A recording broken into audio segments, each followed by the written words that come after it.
ETEC, Jardim Ângela, Céu Guarapiranga, Céu Guará. Novamente estamos aqui nessa maratona para falar sobre a inclusão e a diversidade. Falando sobre esse tema, novamente falamos sobre o autismo. Vocês que me acompanham sabem do quanto eu falo do autismo. E para falar um pouquinho mais, hoje eu convido meu amigo do Rio de Janeiro. Olha, estamos no Rio de Janeiro hoje. Ele, professor, também tem um filho autista como eu, o professor Humberto Maltar. É isso, não errei, né? Baltar. Errei! Eu falei, Henrico é Henrico. Seja bem-vindo, professor.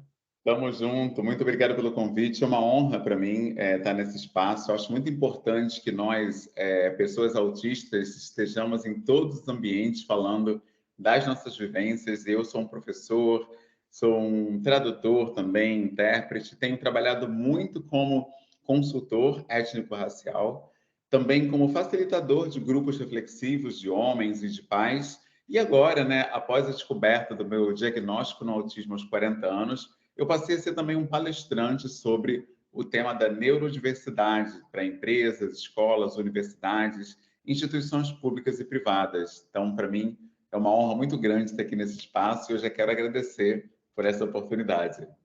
Olha só quanta coisa que nós temos para falar hoje nessa noite maravilhosa. Quero muito agradecer a todos e o público do Rio de Janeiro que também está aqui nos acompanhando nessa noite. Diretamente de São Paulo, diretamente o professor aí do Rio de Janeiro. Nesse processo como um todo, o senhor disse, da descoberta do autismo e também dessa busca constante, né? Dessa luta também constante para a gente, né? Falarmos do autismo. Hoje tem pautas, né? Como a gente falou antes da gravação, de pautas aí, seja talvez aí no Rio de Janeiro também, seja aqui em São Paulo, na onde nós estamos, o autismo está crescendo. Será que o autismo está crescendo mesmo? Ou sempre existiu e a gente não teve essa percepção? É isso que a gente fala, né? Porque está crescendo, virou modinha. Como é que pode? Exatamente. Nossa, essa percepção é muito importante, né? E, inclusive, a pessoa autista, sendo ela reconhecida como uma pessoa com deficiência, eu acho até importante fazer minha autodescrição, porque eu sei que tem pessoas com baixa visão e sem visão que acompanham vários conteúdos como esse. Então, eu sou um homem preto com cabelo black, barba e bigode. Hoje eu estou usando uma camisa preta e atrás de mim tem uma parede creme, né? Eu sou um homem heterossexual. Eu uso os pronomes ele e dele, sou um homem cristão e todo no espectro autista tenho TDAH e dislexia. Bom, eu acho que esse número ele se deve principalmente ao aumento da informação, principalmente no pós-pandemia. A internet se tornou o meio principal de interação entre as pessoas. No ano de 2021, no Rio de Janeiro, era proibido circular nas ruas por conta do isolamento social, tinha até uma multa para quem fosse pego andando na rua, então não teve jeito, as pessoas tiveram que ir internet, e nessa ida para o online, eu acredito que o acesso às informações, aos canais, né, canais que lidam com a pauta da saúde, aumentou muito, disparou esse acesso à informação. E eu tenho plena certeza de que esse foi um dos fatores que aumentou consideravelmente os diagnósticos, porque eu sou da área da educação pública há mais de 20 anos e eu tenho certeza que não havia a quantidade que tem hoje, por exemplo, de alunos no espectro autista com diagnóstico na rede pública. Era comum você ter um aluno, dois alunos na escola. Hoje você tem quatro alunos na turma, né?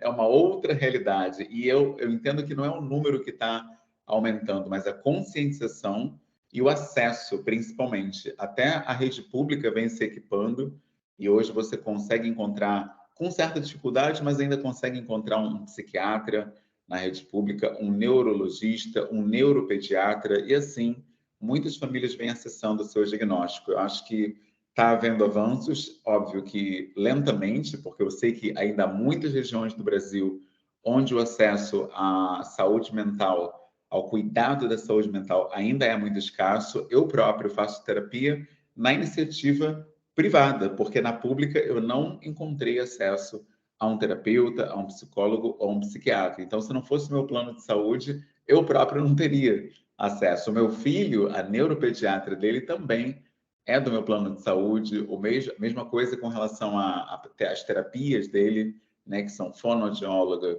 psicóloga, musicoterapeuta, todos esses profissionais são do nosso plano de saúde. Então, é muito triste perceber e constatar que, se não fosse o plano de saúde, a gente não teria sequer o laudo ainda, nem saberíamos, né, a nossa condição. Mas, enfim, a gente está caminhando ainda, né? Você falou algo que é muito importante, né? Esse processo do SUS, da rede pública, né? De estar equipada de todo o processo por causa do laudo, por causa do CID, né? Então, quantas pessoas, sabe, Humberto, me procuram, né? Pelas minhas postagens, nós, né? Somos referência para eles, né? Você, eu, e eles procuram, né? Nos procuram para saber como é que foi, como é que conseguiu o laudo. E aí, quando é o SUS, né, demanda um pouquinho mais de tempo, né? Então, a gente sabe como a morosidade, e quando é a iniciativa privada, é um pouco mais rápido todo esse processo, até ter o diagnóstico, e a gente começar a correr com os nossos filhos esse processo, é, de terapias. E eu queria fazer a primeira pergunta, que para mim, eu até falei para você antes da gravação, que para mim foi bem difícil, e eu queria saber a sua colocação também, referente ao laudo, né? Quando você recebeu o laudo do seu filho, e como é que foi? Eu queria falar um pouquinho da minha experiência, só para você entender. Quando eu recebi, aqui tem a Jo Clemente, né, que é a pai, e aí o que acontece? Entregou, foi eu que fui receber, e aí entregou para mim, assistente social, vários documentos, né? Dizendo, olha, tem que, olha, seu filho é autista, e eu fiquei parado, né, na hora. E aí foi entregando vários documentos para mim, né? Vários papéis, onde eu tinha que fazer fono, fazer isso, fazer aquilo, correr isso, correr isso. E aí no final ela perguntou: tá tudo bem com o senhor? Eu, tudo bem, tudo bem. Né? Então, até cair a ficha, só para você entender, eu quero a sua experiência, e todo mundo que está nos acompanhando, é claro. E para mim foi muito difícil eu aceitar. Então, o processo do luto, eu sempre trabalho com as famílias aqui em São Paulo, do processo do luto, porque isso é muito difícil. Tem algumas pessoas, minha esposa não, foi mais guerrida, né? Ela foi e nesse processo. E eu não. E eu demorei um pouco até aceitar, corri um pouco, fui para outros caminhos que eu falando que não, e no final da história, hoje eu acompanho, faço as terapias, quem me conhece sabe, meus alunos, terça e sexta eu fico nas terapias junto com as crianças. Então, e é difícil, né? Não sei para você como é que foi, mas eu queria ouvi-lo. Bom, eu, como sou uma pessoa preta de ancestralidade africana, eu pertenço à cultura Yorubá, e essa cultura, ela entende um pouco, de uma maneira um pouco diferente, né, a questão do transtorno, né? O nosso pediatra, por exemplo, o pediatra do nosso filho, ele chegou a afirmar que o autismo é uma doença, né? Porque e o argumento dele foi muito interessante. Ele falou assim: ué, mas é óbvio que é doença, porque se tem CID, que é a Classificação Internacional de Doenças, então é uma doença. E aí ele falou aquilo, a minha esposa achou aquilo um absurdo e tal, e aquilo nem me afetou, porque eu entendo que há vários princípios, né, na nossa ancestralidade, e um deles é a autodeterminação, é a gente determinar quem nós somos, como nós queremos e nos entendemos como somos, né? E isso não deve vir do outro, né? Não é uma pessoa, não é um laudo, não é um papel, não é uma prescrição que vai dizer quem eu sou ou como eu sou. Então, vendo a realidade dessa forma, eu realmente não tive assim um baque, né, ou um choque, né, quando eu soube do diagnóstico do meu filho, porque eu entendo que todas as pessoas têm uma forma de ser, e essa forma, sendo ela diferente das demais, isso não a torna pior ou de alguma maneira ruim ou nada do tipo. Eu percebo que ela é apenas diferente, né? O transtorno do espectro autista, ele nada mais é do que um arranjo diferenciado, né, da ordem ali, digamos, neurológica. Eu vejo assim, né, simplesmente um arranjo diferente e ponto, né? Não é pior, não é ruim, não é patológico, é apenas diferente. E eu vejo dessa forma porque, mesmo entre as pessoas neurotípicas, se a gente parar para observar bem, a gente constata que não existe também uma regra, né? Uma regra ou uma constância. Você vê pessoas de todo tipo, com os comportamentos mais diversos, muitos deles completamente incoerentes, inconsistentes, mas como não existe uma etiqueta para aquele comportamento, a gente vai levando e está tudo bem, né? Então, eu acho que a forma como a gente lida com as coisas, de fato, faz toda a diferença. Eu reconheço, sim, que existe um luto, né? Porque é muito comum você se imaginar fazendo coisas com seu filho. Eu, por exemplo, como eu sou das letras, né? Sou um homem formado em inglês, eu gosto muito de falar, de conversar. Eu me imaginava, assim, muito conversando, né? Com meu filho, os papos que a gente ia ter. E o meu filho, por enquanto, é averbal. Ele não expressa a linguagem verbal. Então, não há como negar que existe um certo luto aí, no sentido de ter tido que reconhecer que essa possibilidade, pelo menos por hora, ela não se manifesta na minha verdade, né, no meu cotidiano. Mas até isso, né? Eu entendo que é algo da vida também, sabe? A gente não tem como prever tudo o que vai acontecer. E isso é bom, né, na verdade, porque se a gente pudesse prever, imagina, se a gente soubesse como vai morrer, quando vai morrer, de que forma vai ser, eu acho que a vida seria um pesadelo, que a gente não ia conseguir parar de pensar naquele momento. Então, eu acho que não conhecer o que está por vir é uma das coisas que torna a vida mais bela. Então, eu realmente vejo de uma maneira mais acolhedora, né? Tanto o diagnóstico do espectro, como o dia a dia com o espectro, por mais difícil que ele seja às vezes. Certo. E aí é interessante nessa sua fala, o Marco Antônio, que tem 9 anos, ele também é não verbal, né? O Pedro, ele é verbal, conversa que conversa.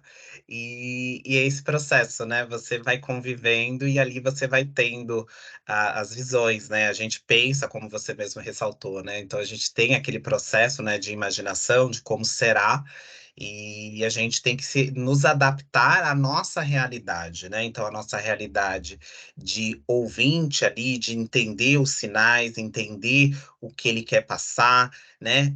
Mesmo fazendo terapia, né? Iniciou as palavras e tudo mais, né? Então, a gente vê ali o avanço, né? Eu vejo esse processo do avanço. E nesse processo do avanço, eu queria que você falasse um pouquinho também sobre o processo do avanço na escola. Então, queria que você, experiência como pai, experiência como professor, o que que você vê nesse avanço todo, né? Hoje a gente vê a educação cada vez mais inclusiva, né? Fala tanto do processo da inclusão. Então, isso, nós estamos aqui numa plataforma falando de inclusão. Isso, algum tempo atrás, não era tão falado como hoje. Hoje é temas aí de concurso público. Então, dentro de uma sala de aula, esse processo ali de falas de capacitismo que artistas, na hora de uma entrevista, fala, depois tem que voltar atrás. E eu queria que você falasse sobre esse processo dos avanços na educação, não só do autismo, mas em especial do autismo, que nós estamos falando hoje, a sua percepção. Bom, eu realmente, há 20 anos, né, estou aqui no ensino público, comecei no ensino estadual do Rio de Janeiro, agora estou no ensino municipal do Rio de Janeiro, na prefeitura, desde o ano de 2010, então já são 13 anos aí, quase completos, e eu, sinceramente, não tenho visto avanço, não, assim, eu tenho visto muita discussão, o tema está muito explorado, ele está muito abordado, está muito falado, está muito bombado, né, nas redes sociais, pessoas vendendo cursos e tudo mais. Porém, na prática, eu não vejo uma mudança de postura, nem nos profissionais, nem mesmo nas equipes, né, que treinam, que formam esses professores. E isso acontece muito porque as pessoas, de fato, elas não entram no universo da neurodivergência e nem na deficiência. O que eu chamo de entrar no universo, né? O conhecimento, ele pode ser de três naturezas. Tem até uma palavra em sânscrito que ajuda a entender isso. O conhecimento, ele pode ser informativo, que é quando você adquire um monte de informações sobre um assunto. Ele pode ser formativo, quando você vai lá e faz um curso que tem uma certa duração e no final você tem uma habilitação, um diploma, um certificado, que às vezes até te habilita a ensinar aquilo ou trabalhar com aquilo, e ele pode ser também imersivo, que é quando você entra naquele mundo e vive aquela realidade, né? Inclusive tem uma palavra em sânscrito para conhecimento que é jnana, e tem uma outra que é vigyana. A diferença entre jnana e vigyana é que jnana é justamente esse conhecimento teórico, e vigyana é o conhecimento que veio da experiência.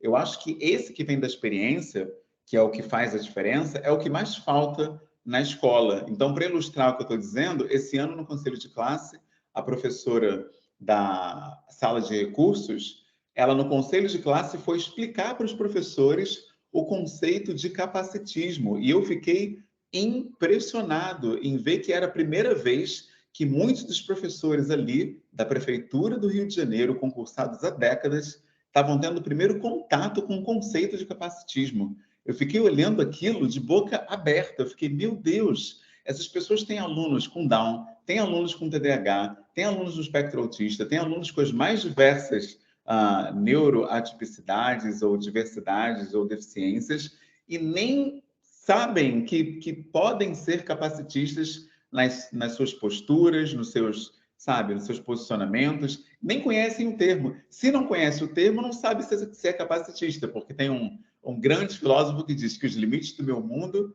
são os limites da minha linguagem. Então, se eu não tenho uma palavra, se eu não tenho nenhum conceito, eu nem visualizo ainda essa realidade. Então, a pessoa, ela meio que não se percebe como capacitista, ela simplesmente vai levando.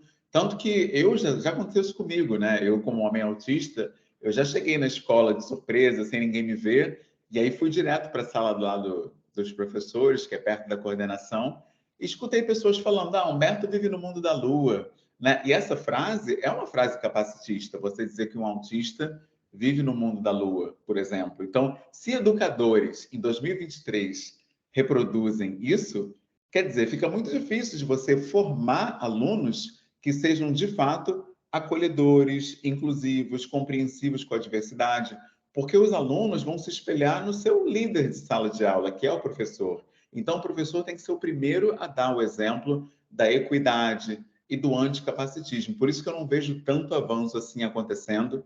Eu vejo muita gente usando essa pauta para ter visibilidade, para ganhar dinheiro, para ter fama. Isso tem na internet. Se você escrever autismo no Instagram, vai aparecer mais de 40 perfis para você, vendendo curso, vendendo live, vendendo e-book, vendendo tudo. Menos pessoas, de fato, trabalhando pela causa com um sentimento sincero, né, de querer empoderar famílias, empoderar professores e educadores de um modo geral, com o objetivo de transformar a realidade. Então, o que eu vejo é isso. Eu vejo um excesso muito grande de informações, mas pouca mudança, né, concreta na realidade. Pelo menos isso na minha realidade aqui na Prefeitura do Rio de Janeiro. Né? Estou falando pela minha bolha. É importante, né? A gente vê isso, né? Porque todo mundo fala, nossa, professor, é porque o senhor fala tanto de autismo agora, né? Nós que temos esse poder de fala, eu sempre falo isso, né? Nós temos que falar, né, antes da gravação aqui, e eu falando com você sobre isso, né? Porque o que eu sempre passo é que são diferentes, né? Então coloca todo mundo no mesmo balaio e joga, né? Nos joga assim, dizendo que todos nós somos iguais. E não somos iguais, né? Todos nós somos diferentes. E o autismo também, ele tem a sua particularidade, como eu ressaltei dos meus dois filhos. Então, são totalmente diferentes, né? O mais velho gosta ali de apertar, de abraçar. O mais novo não gosta de tato, não suporta que toque nele, não gosta. E tem os momentos que ele vem, abraça, beija. Então tem esses momentos também. Então a gente tem que Sim, respeitar. E nós somos assim, todos nós, né? Tem aquele momento que a gente quer verdade. ficar um pouquinho isolado, e eu sempre falo isso com os alunos. E o que você traz é algo que hoje virou mesmo, né, um merchan muito grande de que o autismo dá dinheiro. Então a gente vê aqui em São Paulo hoje que tantas clínicas tem, né? Clínica hoje a rodo tem em São Paulo porque o valor, né, que o convênio paga também para essas clínicas, que não é barato, né? Então, porque, né, eu tô falando da aba, né? Então, e a gente vê hoje, como você mesmo ressaltou, se a gente colocar no Instagram, quantos cursos de aba tem, e eu falo assim, mas será que essas pessoas estão preparadas, né? O seu poder de fala, de estar vindo, de estar dando uma informação, e como você mesmo ressaltou, né? Desse cuidado, desse zelo. Eu sempre falo, Humberto, do processo do acolhimento. Eu sempre trabalho, até mesmo na escola dos meus filhos, quando eu fui dar palestra, do poder de fala, em conjunto com os pais, de um acolhimento, porque a gente é esclarecido, mas tem quantos pais que não são esclarecidos e ficam meio perdidos nesse processo, porque é um caminho, de alguns casos, de exclusão, porque a gente fica excluído na nossa bolha, a gente vive na nossa bolha, com medo, não sei você, já é um relato, né, meu, com medo de comentários, de represália, sabe, não convive conosco, e é muito palpite, sabe aquela coisa? Vou fazer uma comida, então eu vou colocar tempero. Todo mundo vai colocando, todo mundo vai dando palpite. Mas a nossa realidade é diferente. Eu falei que eu tenho meus dois. Olha a realidade dos dois, totalmente diferente. E a casa tem que andar. E quando tá em crise, a gente tem que ali ajudar um ao outro, porque assim, um entrou, daqui a pouco entra o outro. Então, assim, é todo um processo de uma família atípica, eu sempre falo isso, e é importante a gente repassar isso, porque as pessoas acham, não, que a gente vive um mar de rosas, às vezes, né? Então, assim, quando dá crise, quando não vai dormir, e aí você tem que ficar com a criança, e aí é todo esse processo que às vezes as pessoas acham que é o mar de rosa. Ah, faz terapia porque vai dar tudo bem. Não, não é por aí. Exatamente. Eu acho que você falou uma coisa muito importante, que a sociedade pensa assim, se eu conheço um homossexual, então eu conheço a homossexualidade. Não, você conhece um homossexual. A homossexualidade é muito ampla. Da mesma maneira, se você conhece um preto, você não conhece a negritude. Você conhece uma pessoa preta. Da mesma forma, se você conhece um autista, você não conhece o autismo. Você conhece um autista, porque todos os autistas não são iguais, não são a mesma coisa. Eu acho que o grande equívoco está aí. A pessoa lê um livro e acha que entende tudo sobre autistas. E aí, porque fez um curso de aba de 720 horas, de 500 horas, ela acha que se tornou um especialista, até porque o curso se chama especialização. Então, ela acha que virou especialista em autistas, né? E isso é um grande equívoco. Não, no máximo ela se tornou especialista em entender perfil ou perfis de pessoas no espectro autista, mas nenhuma pessoa se encaixa 100% num perfil que está num livro.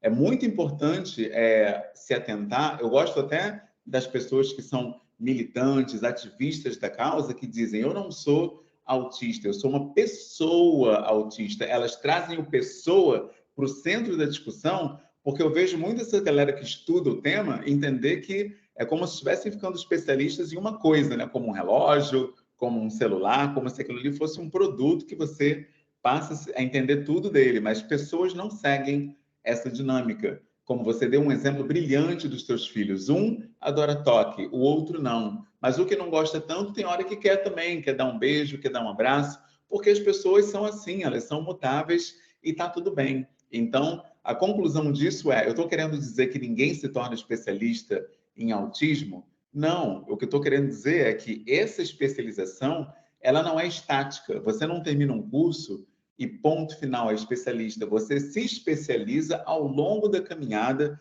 e ao longo das várias pessoas autistas que você vai conhecendo, vai se ambientando com elas, conhecendo as suas especificidades, e aí sim você vai adquirindo, né, essa qualificação. Ou seja, é um movimento, não é algo estático. Acabou o curso, pode pegar o teu diploma de especialista. Não é assim que a banda toca quando a gente fala de gente. Nem quando a gente fala de produtos é assim. Por exemplo, se você fizer um curso hoje de Photoshop, daqui a 6 meses o teu curso já está ultrapassado, porque já vai ter tido 2 versões novas do aplicativo e já mudou tudo.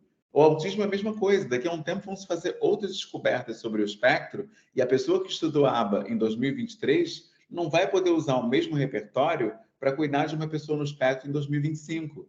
Porque a vida é isso, a vida é dinâmica, a vida é movimento, e a gente precisa se mover também junto com a vida. Então, acho que essa é uma grande lição para todos nós aprendermos a caminhar junto com pessoas e não junto com autistas, né? Uma pessoa autista não é um autista, é uma pessoa autista. Eu acho que essa é a grande virada de chave que faz a gente ter um olhar mais humanizante, né, para o espectro e entender que se trata de pessoas que devem ser conhecidas nas suas especificidades para que a gente possa, de fato, acolhê-las verdadeiramente. Sim, é verdade. É, você falou mesmo, né? Nós que somos pretos, né? Cada um, não sei se gosta de samba, porque eu gosto de samba, ou gosto de hip hop, ou então cada. Oi? É isso mesmo. É, então, é isso que eu falo, né? Todo mundo fala, ah, professor, então, eu sou preto e gosto de samba, então samba de raiz, né? Zeca Pagodinho, fundo de quintal. Então, nesse processo, é muito interessante, né? A nossa fala como pais, como pessoas, e isso retrata bastante, você traz muito isso para mim na live de hoje, de pessoas, trabalhar com pessoas, e eu trago sempre esse acolhimento familiar, porque é top. Porque se a gente não trata essa família, né? A família tem que estar muito fortalecida. Eu falo sempre isso, sabe, Humberto? Quando eu vou nas terapias. E a gente vê ali, nem todo dia a gente está bem, porque nossa vida é como fala, né? Tem dia que é guerra, né? Para a gente estar ali. Eu sempre falo porque é um movimento que a gente faz pelos nossos filhos, por nós mesmos, para os nossos reconhecimento desse poder de fala que estamos aqui hoje, de as pessoas nos ouvirem também, porque às vezes, como você mesmo ressaltou, não é um curso, não é uma especialização que vai nos definir. Enfim, ouvir os nossos sentimentos e esse estudo seja constante, essa evolução seja constante, né? Então, é esse processo que a gente vê. E nessa constância tanta que hoje, quantos adultos hoje estão se reconhecendo, né, com espectro. Quantos agora? Então, foi um boom também muito grande, e a gente estava falando isso antes de começar a live, de muitos adultos se reconhecerem como autista agora. Muitos se reconheceram e é libertador para as pessoas. Então, todo mundo fala, né? Então, porque as pessoas que eu convivo fala assim, eu achava eu meio estranho, eu achava alguma coisa, e aí foi libertador para mim não me cobrar tanto. Então, essa cobrança, né, da gente ser máquina, tem que ser todo mundo igualzinho. Então, se a gente pensa um pouco diferente, se a gente gosta de andar nas pontas dos pés, se a gente gosta de ficar mais na água, se a gente, enfim, então a gente não tem né, não é todo mundo igual. Perfeito, nossa, exatamente isso. E é isso que falta nessa sensibilidade, né, dos educadores, dos terapeutas. Por isso que eu falo que não vejo, né, uma mudança muito grande acontecendo, não porque a informação não está aumentando. Isso é óbvio, né? Isso aí é consensual, né, que o acesso à informação tem aumentado, o acesso às terapias, aos tratamentos, aos diagnósticos tem aumentado. Porém, a mudança dos profissionais, que é algo que eu entendo que ainda precisa mudar, porque eu vejo pessoas, por exemplo, que quando um aluno desregula, né, um aluno autista em sala, ele desregula, o professor simplesmente não sabe o que fazer. O aluno fica ali, às vezes chorando, às vezes tendo ali a sua crise, e o professor fica perdido porque ele não vê uma pessoa ali, ele vê um autista em crise. E aí ele entende que como ele não é autista, ele está num outro lugar. E ele não tem aquela atitude, sabe, de ir lá acolher, de ir lá acalmar, de ir lá falar alguma coisa, de tentar, de alguma maneira, atenuar. A tendência, normalmente, é buscar uma ajuda externa, buscar um inspetor, buscar alguém para socorrer, como se aquilo fosse algo à parte, né? Então, eu digo isso porque eu próprio tive essa visão no início, porque quando meu filho foi diagnosticado, eu ainda não sabia que eu estava no espectro, né? Então, eu cheguei por algum tempo ver o meu filho como o outro, né? Eu como não fosse, como se fosse um neurotípico e ele neuroatípico, ou seja, diferente de mim. E aí foi muito bacana quando o meu diagnóstico chegou também e eu, opa, estamos no mesmo barco, né? Isso foi muito bacana para mim, porque de fato não existe essa ideia de que a gente está num lugar diferente, mesmo que a pessoa seja neurotípica. Afinal de contas, somos todos pessoas, né? E eu acho que essa é a grande virada de chave que precisa acontecer, não só nas escolas, que é o que a gente está falando aqui enquanto educadores, mas também nas empresas, nas igrejas, né? Muitas famílias que têm crianças autistas, elas não vão na missa, não vão no culto, porque as pessoas não estão preparadas para acolher. Então, elas não saem de casa, às vezes não vão nem a festas infantis, porque acham que vão passar vergonha, porque sabem que não vão ser acolhidas, não vão ser compreendidas, não vão ser abraçadas, e aí preferem muitas vezes nem ir, né? Eu vi um vídeo recentemente que eu achei lindo, que as pessoas cantaram o parabéns baixinho, porque a aniversariante era autista, e eu achei aquilo assim maravilhoso, né? Essa sensibilidade para não ter aquele monte de palmas, de grito diante de uma criança que tem a sensibilidade ao som. Então, isso é o que eu chamo de ser gente, né? Você ser de fato uma pessoa e entender que o autista é uma pessoa autista, né? As pessoas se adaptarem às necessidades daquela criança e trazerem ali uma ambiência favorável, né? Então, eu acho que isso que quando estiver acontecendo isso nas escolas, nas empresas, nas igrejas, em todos os ambientes sociais, em geral, aí sim eu vou dizer que a gente chegou lá, né? Que a gente venceu e que deu certo. Mas por enquanto eu ainda vejo a realidade muito longe, né, desse cenário. É um cenário do qual a gente, todos os dias a gente luta dentro de um ônibus, dentro de um trem, por o Sim. assento, né? Então a gente tem que andar ali para mostrar e falar assim, não, ele tem o direito de estar ali sentado, então todos os dias, né, de ter ali a preferência no atendimento, porque a gente sabe, né, ele não aguenta muito esperar muito tempo, enfim.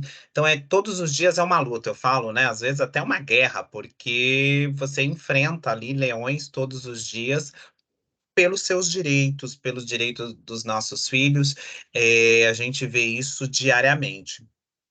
E aí eu queria que você, para terminar, porque já está terminando o nosso tempo e tá tão bom, eu quero que você volta, hein? Eu quero que você volta, e acredito eu que todo mundo de casa também, para você falar um pouquinho desse processo, né? Assistindo a sua live, desse processo de ser, como você mesmo ressaltou, de ser um pai Sim. preto, de ser autista. Então, é esse processo, né? De ser negro, que somos homens negros, e a gente nosso empoderamento hoje, né? Quanto tempo que a gente ficou sem empoderamento, não é a pauta de hoje, mas rapidinho, não posso deixar da minha alegria de estar aqui, de duas pessoas pretas, de estar numa live. Isso, para mim, é um dos momentos mágicos que eu sempre falo quando tem uma outra, juntos, dois negros, dois pretos juntos, né? Porque é um sinal de vitória, de resistência todos os dias. Não posso deixar de falar isso, porque para nós é um avanço muito grande. Com todo o processo que nós vivemos, é um avanço muito grande. Não posso deixar isso de falar.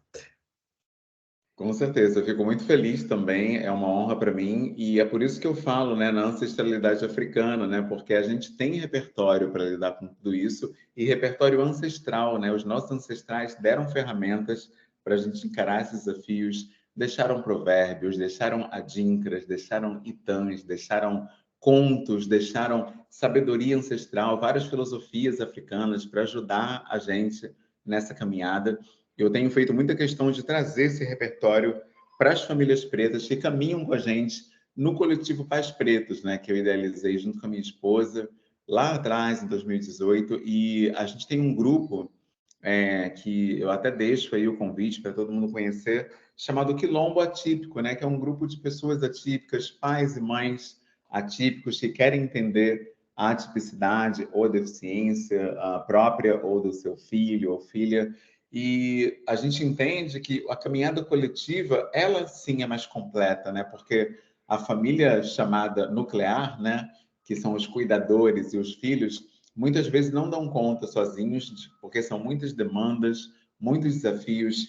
Então, eu entendo que, como diz aquele provérbio, é preciso uma aldeia inteira, né, para educar uma criança. Então, precisamos nos unir a outras famílias que atravessam os mesmos desafios que nós. Dessa maneira, a gente consegue se empoderar e adquirir repertório, ferramentas, recursos, informações e às vezes até mesmo meios, né, de acessar direitos, políticas públicas. Eu, por exemplo, descobri pela internet que eu tinha direito ao passe livre, né? E aí fui lá na prefeitura e tirei o passe livre. Eu não pago hoje passagem para andar de ônibus dentro da cidade. E eu não sabia que a pessoa no espectro tinha esse direito, né? Da mesma forma, eu tenho uma identidade que traz ali o símbolo do autismo, que é um outro direito também que nos permite acessar prioridade em filas, nos embarques, né, de aviões, enfim. E tudo isso a gente aprende na coletividade, porque existe um outro provérbio que diz que uma pessoa é uma pessoa através de outra pessoa. Então é isso, né? A gente tem que se conectar às outras pessoas para nos tornarmos pessoas melhores. Quero te deixar já o meu agradecimento, Henrico, por esse espaço. Eu fico muito feliz com toda vez que eu posso acessar um novo espaço, porque é assim que a gente se torna melhor, né? Melhorando pessoas, acessando pessoas, né? Descobrindo outras possibilidades de ser. E é muito rica, né? Essa possibilidade de fazer pontes, né? Com outras pessoas e comunidades. Fico muito feliz e espero poder, de fato, estar aqui novamente num futuro bem próximo. Tamo junto, meu irmão. Olha, já estou aqui já pensando já na próxima e ó, você vai adorar. Da minha cabeça já está assim, ó, a mil Opa! já para a próxima para a gente falar do movimento negro, do movimento preto. É isso. Então, essa é a minha ideia. Já estou falando já ó, antes de fazer a gravação, já estou falando e tem outras pessoas que vão participar também e você vai ver Maravilha. como que vai ser bom, bacana e é isso que eu quero. Quero muito agradecer, Humberto, novamente. Eu quero deixar isso aqui, o registro. Gratidão, Humberto, por eu mandar zap para ele. Eu, do jeito doido de Henrico de ser, né? Mandar zap. Ele, não, irmão, não, sem nenhum problema, vamos sim, tal. Eu falei, gente, é Deus, né? Porque já aceitou de prontidão. E aí, eu quero muito te agradecer mesmo. Eu sei como a sua vida é corrida, a minha também. E você disparou o seu tempo para estar aqui conosco, aqui na ETEC Jardim Ângela, Céu Guarapiranga. Estamos aqui no Campo Limpo, aqui no Jardim Ângela, aqui no Capão, todo mundo junto e também agora no Rio de Janeiro. Então, todo É mundo isso. junto. Gente, depois vocês acessem aqui, eu vou deixar a descrição, tudo que o Humberto falou referente ao coletivo. Tudo bem? Vamos lá acessar, vamos curtir, vamos comentar. Isso que é importante para a gente fomentar cada vez mais. Novamente, meu irmão, muito obrigado mesmo de coração de você estar aqui, viu? Muito obrigado mesmo. Tamo junto, meu irmão. Um abraço a todos. Muito obrigado, galerinha. Muito obrigado por hoje. Até mais aqui na ETEC Jardim Ângela, Céu Guarapiranga. Até mais. Tchau, tchau, galerinha.